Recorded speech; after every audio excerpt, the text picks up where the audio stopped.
In exactly 9 hours and 16 minutes, we're going to be able to order the iPhone 14. Hey guys, it's Derek. Welcome back to my channel, and I have left this as a complete surprise today. I have deliberately made the effort to not read about any of the new Apple iPhone news or any of the new products that have been released, because I wanted to just give you my initial impression right here, right now on this video.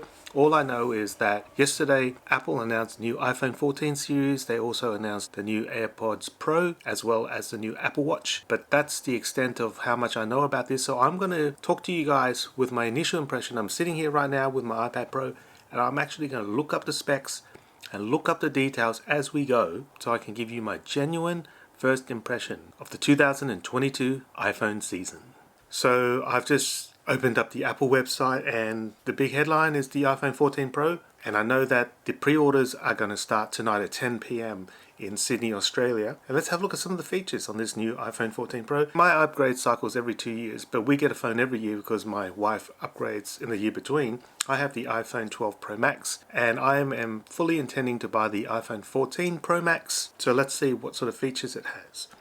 Let's just read the really quick summary. A magical new way to interact with iPhone. A vital new safety feature designed to save lives. Ooh.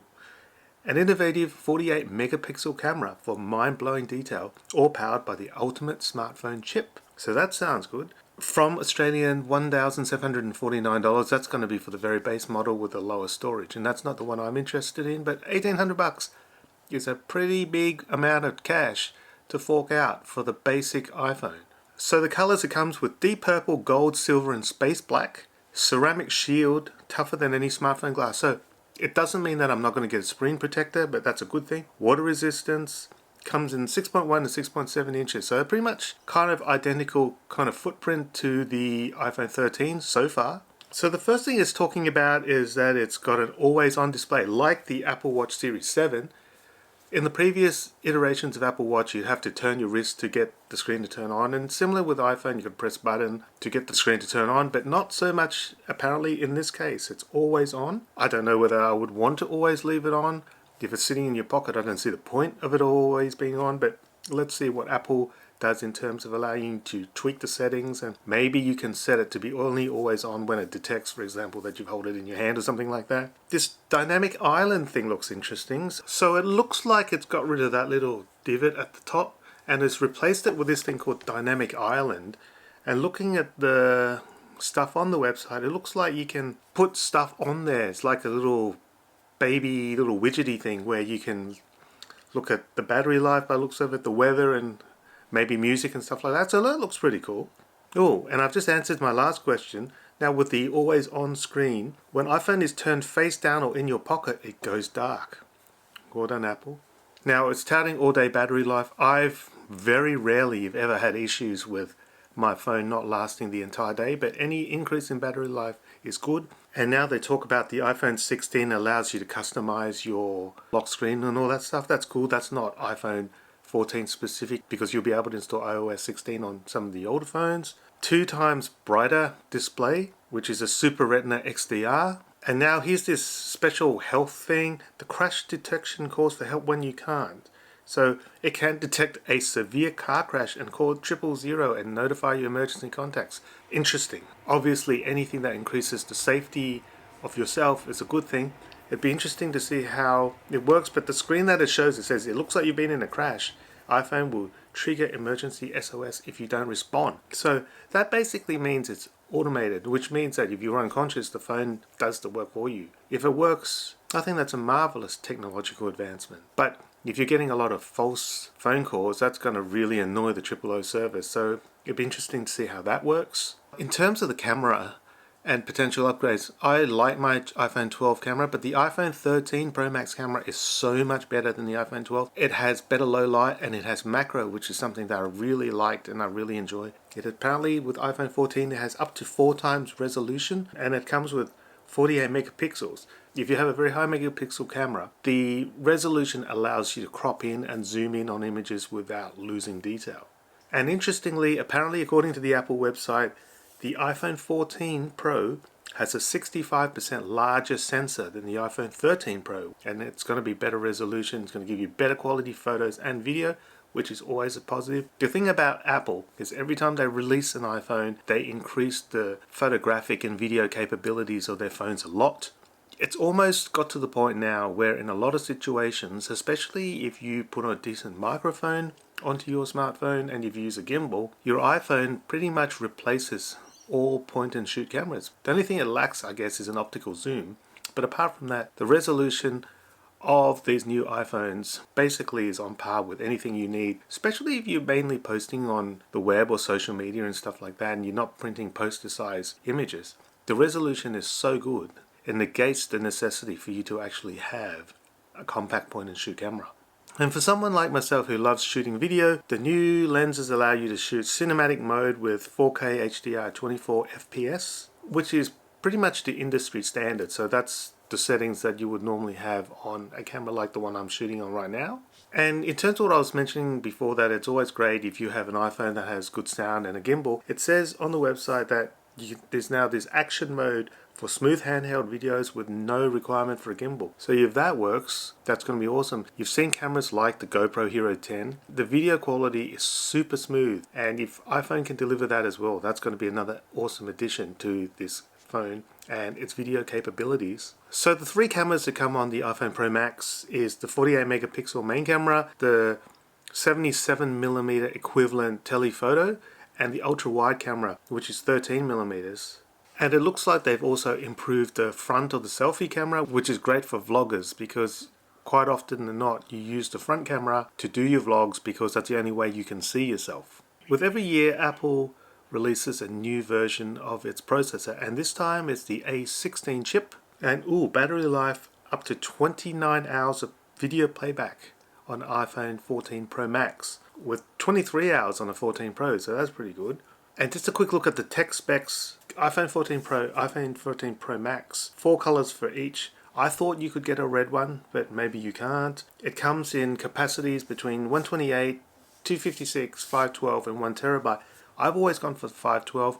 The 1 terabyte seems a little bit of overkill for me because I don't find it that difficult to just transfer files off the iPhone and free up storage. But 1 terabyte is good if that's your main device and you don't tend to kind of offload your images and the video that much. But bear in mind that we've had an experience recently where the phone died. We had to send it away to try and retrieve the images. It cost us about $800. We got all our images back, but if we had backed it up, whether using iCloud or whether you connected to iTunes on your computer or whatever, that would have saved that amount of money. So having a terabyte of storage on your phone is great, but you still got to remember to back up the images. So the waterproofness of the iPhones continue to improve. It's IP68, so 6 meters for 30 minutes. Anyone who uses their iPhone in the water for anything more than that, it's just getting a little bit ridiculous in my opinion. Still uses Face ID, no Touch ID, which I think is fine now, apart from the fact that a lot of people no longer wear masks. But even if you do, with the new software and new iOS releases that have come out over the recent months, is it can actually detect you with sunglasses on and with a face mask on. So the whole having to use your fingerprint rather than your Face ID is now a moot point. Just looking at the external buttons and connectors, I'm hoping and no. So as far as everyone wanted to hope and see that this was going to come with a USB-C connector, unfortunately it still comes with Lightning. Now Apple, when are you going to learn that everyone else is using USB-C and you're the only place, you're the only company, you're the only phone that uses Lightning? I don't know why it's so hard to make this a USB-C connector, but I guess it may have issues in terms of wired headsets, I guess. But come on Apple, can we please have a USB-C iPhone next time? So that's about it for the iPhone. I'm just going to look at the pricing. I'm not planning on trading in my iPhone because we have a system here where we get a new iPhone and the old one gets handed down to another member of the family. If you get the basic iPhone 14 Pro, which is the one with the 6.1 inch display, 128 gigabytes, you're looking at $1,749, and that's excluding a case, excluding a screen protector, and excluding a charger if you need one. And this is all the way up to the iPhone 14 Pro Max, which has a 6.7 inch display. If you want to get that with the 1 terabyte storage, is $2,769. Again, without a case, without a screen protector, and that's a lot of money for a phone. You can get a laptop for that, you can get 2 iPads for that, you can get a return ticket to Los Angeles for that. But if you've got the money and you need the 1 terabyte storage, then there you go, $2,769. I'll probably go for the 512 as I have always, and that's $350 cheaper at $2,419. Still a lot of cash for a phone. So before I conclude this video, I'm just going to have a quick look to see what's happening with the new AirPods. So the new AirPods Pro is $399, and you can start ordering from tonight as well, and it's available from the 23rd of September. It's an upgrade from the AirPods Pro from the previous generation. It's better sound quality, it's H2 powered, and things that improved is up to 2 times more active noise cancellation. And noise cancellation is awesome, except when you're walking on the street. You should never have noise cancellation on when you're walking down the street. It now has touch controls on the stem of your AirPods Pro, so you can adjust the volume on your AirPods. And the new MagSafe charging case is loaded with features. So basically it says it lasts up to 6 hours with active noise cancellation enabled and 30 hours using the case. There is now a built-in speaker in the AirPods case. And it says the case's built-in speaker plays sound to help you easily locate it. I haven't never lost an AirPods Pro case, but I can understand that. And all new tones alert when the battery is low or pairing is complete. It is IPX4 sweat and water resistance, both the case and the AirPods, and that's good. $399, that's the price of the new AirPods. Now, finally, let's move on to the new Apple Watches. We are up to Series 8, and I really like my Apple Watch Series 7. I have personally not had a lot of issues in terms of battery life. It does only last a day. It never lasts through a second day, so if you forget to charge it overnight, forget it. It's still not something that I use to track my sleep because I don't wear my watch when I go to sleep. But Apple Watch Series 8 may up the ante on that. I'm just going to have a look. And there's a new one called the Apple Watch Ultra. It starts from a whopping $12.99, the Apple Watch Ultra. So it looks bigger. It looks much cooler though. And when you click on Learn More, it pushes boundaries for athletes that do the same. Yep. So here we go. Robust titanium case. So a better case, dual frequency GPS, and 36 hours of battery life. That's pretty good. With 3 specialized bands for athletes and adventures of all kinds. So basically it's a bigger, more rugged looking Apple Watch with better battery life. But it is $1,400, and that's just for the basic version. It's a 49mm, so it's a big watch, titanium case, water resistance up to 100 meters. If you're going to be in the water for up to 100 meters, I think the last thing you're going to worry about is the watch. It has some other features like the new Wayfinder watch face for night mode, and it has the biggest and brightest Apple Watch display ever. But still, $30.99. So that's a lot of money. Let's go back to just the base Apple Watch, which starts at $629. So that's a little bit better. You can start getting it from the 16th of September. Let's see if there's any new features. Oh, here we go. The new features include crash detection, just like you did with the iPhone, where it can detect you having a severe crash and it can call the emergency services without you having to do it yourself. There is the standard nowadays, the ECG monitor and your blood oxygen level, but they got a new thing. It's got a temperature sensor. It's not very clear what the temperature sensing thing on this watch is. The watches do start at $629, and if you want to get the Hermes one, which is like a couple of grand, have at it. I wouldn't get that, but whether I would upgrade from an Apple Watch 7 to an 8, just looking for this brief 2 seconds look at the website, I don't see any compelling reason that I would want to upgrade to Series 8. If you had a 3 or a 4, definitely. If all you get in addition is just a little bit of an incremental increase, plus the temperature sensing thing, for me that's not going to be overly useful. Just remember that some of the features that you see with the new iPhone and the new Apple Watch aren't series specific. So basically, a lot of the features are a software thing, and as long as you have a relatively up-to-date phone or a watch, you can update the Watch OS or the iOS and get a lot of the features. Certainly some of the hardware stuff is going to be missing. You're not going to be able to use that. Like for example, the temperature control, you're only going to be able to use that on Series 8. But if it's not something you need, whether you need to upgrade just for the hell of it, the answer is your mileage may vary and you've got to decide on that.